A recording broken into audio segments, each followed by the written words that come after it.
Hello NSA student, this is Mr. Hinton with the Math Department. This is a frequently asked question from week 23. Use the law of sines to find the missing angle. It says to find a measure of angle B given that C equals 83, A equals 44, and the measure of angle A is equal to 31.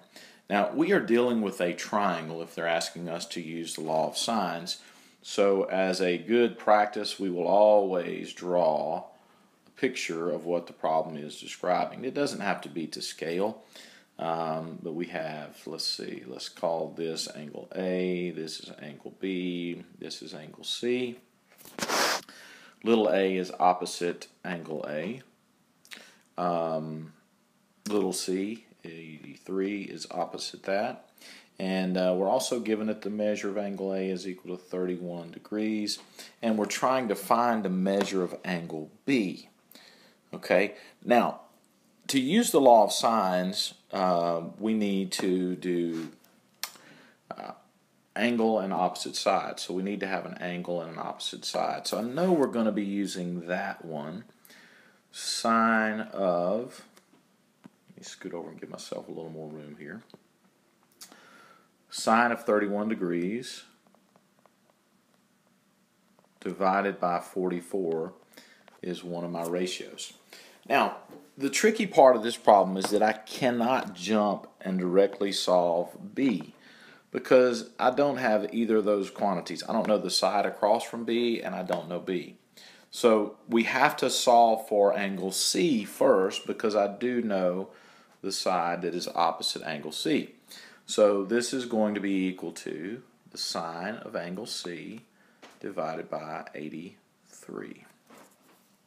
Okay, now we can cross multiply here. Really, we're not cross multiplying, we're just going to multiply both sides by 83.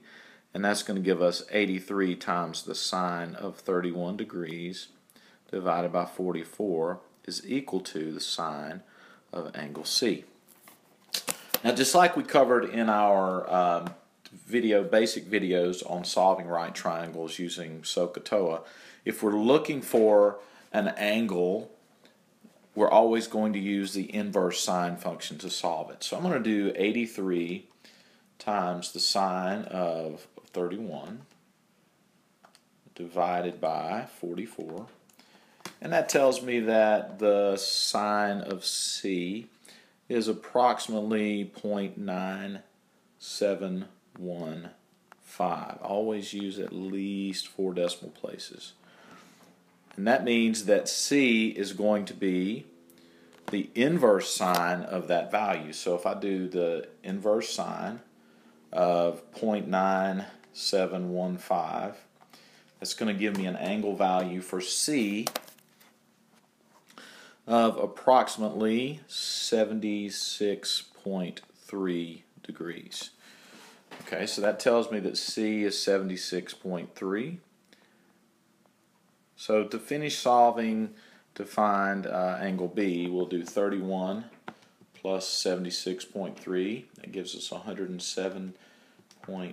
Subtract 180.